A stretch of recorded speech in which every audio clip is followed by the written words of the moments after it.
Omokri reacts to social media rant about Lagos being a no man's land. Welcome to the news and thank you for tuning in to listen. Please subscribe to our channel to get notified when we post hot juicy news updates. Please click on the notification bell. Mr. Omokri, a former aide of the ex-president of Nigeria, Goodluck Ebele Jonathan, has reacted to the recent social media rant about Lagos being a no man's land, as alleged by some social media users. In his post, Mr. Reno first of all analyzed the history of Lagos State, starting from the time the Portuguese arrived in Lagos, citing that Lagos is a Portuguese word for lagoons, and that most of Yoruba words allegedly originated from Benin. He also noted that the current Oba of Lagos, Oba Rilwan Akiolu, admitted on video, which was made available to Channels Television, that he and his lineage are of Benin origin, and so did Oba Akintoye of Lagos, who wrote a letter on February 24, 1851, to the British consul John B. Crofts, clearly stating that Lagos is under the Benin suzerainty. Therefore, Reno came to a conclusion that Lagos is not a no man's land, citing that when the Benin people allegedly got to Lagos, they met their Wari people and other people who he said are now loosely known as the Yoruba people. However, the post by Mr. Reno sparked mixed reactions among many of his followers, as some of them took to the comment section to slam him, while others gave the reason to refute his own story about the history of Lagos State, while a host of others totally accosted his analysis and also gave the reason for accepting his own history of Lagos State. Reno Omokri's post on Twitter read thus: Is Lagos a no man's land? First of all, let us go into the origin of the names of some strategic places in Lagos. Etiosa is actually a Yoruba word, but is a Yoruba word of Benin origin accepted into Yoruba language. It is a compound word. The word Eti is fully Yoruba. However, the word Osa has its roots in Benin language. It means sea, which is the same meaning in Yoruba today. The Benin's have two big words for big bodies of water. The first is Osa, which is more like sea, and then Ukun, which we can term ocean. It is just like the word sachet. Yes, sachet is now an English word, but it's a French word accepted into English language, like entourage, genre, apostrophe, ballet, setting, cliché, etc. All these words are French words accepted into English. It also should not be confused with Etinosa, which means the power of God in Benin.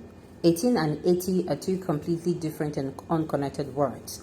And Osa, God in Benin, is pronounced differently from Benin word for sea, Osa, but they are spelled the same. But as to whether or not Lagos is a no man's land, no, it is not. When the Beninese got here, they met Awori and other people, now loosely called Yoruba. It is important to state that even the word Yoruba is a fairly recent word coined by Samuel Ajayi Crowther. I know what it means and it is offensive, so I will not say it. The more accurate name of the people is Omotioluwabi, and etymologically they are classified as Edekeri people. Even the name for Lagos before the Portuguese renamed it Lagos means lakes or lagoon in Portuguese is of Benin origin. That name is Eko, and the name of the palace of the Oba of Lagos, Iga Idungonra, is a Benin phrase. Eko means barracks or war camp in Benin language. It was used to describe Lagos because it was a military base of the Beninese. If you lived in Benin or attend the University of Benin, you would know of a place close to Ubo called Ekon-Oshodi. It is very popular with students. Ekon-Oshodi simply means Oshodi War Cup. Through acculturation and acculturation, some Benin words became part of Yoruba and Isekere lexicon. If a Yoruba or Isekere speaks the native tongue, a Benin person will understand about 6 to 7% of what they say. On February 24, 1851, Oba Akintoye of Lagos actually wrote a letter which still exists to the then British consul John B. Crofts, clearly stating that Lagos was under Benin suzerainty. Even the current Oba of Lagos, Oba Rilwan Akiolu, admitted on video that he and his lineage are of Benin origin. Please Google the interview he gave to Channels Television. People are missing the whole point. Now, Lagos does not... People who are coming out to say Lagos is no man's land, I'm not saying what they are saying is actually correct. This is me trying to say things from everybody's perspective so that everybody gets to understand. Why they are calling Lagos a no man's land now, as of today, is because they believe, and it is true, they believe that all the tribes in Lagos actually pull the resources to put Lagos State where it is today. As in, Lagos State is made of everybody's struggle. Everybody that resides in Lagos, their struggle.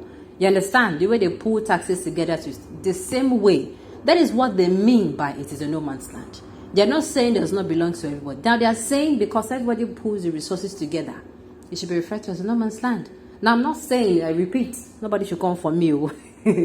I'm not saying that it is actually correct, but I'm saying this is what those that mean are.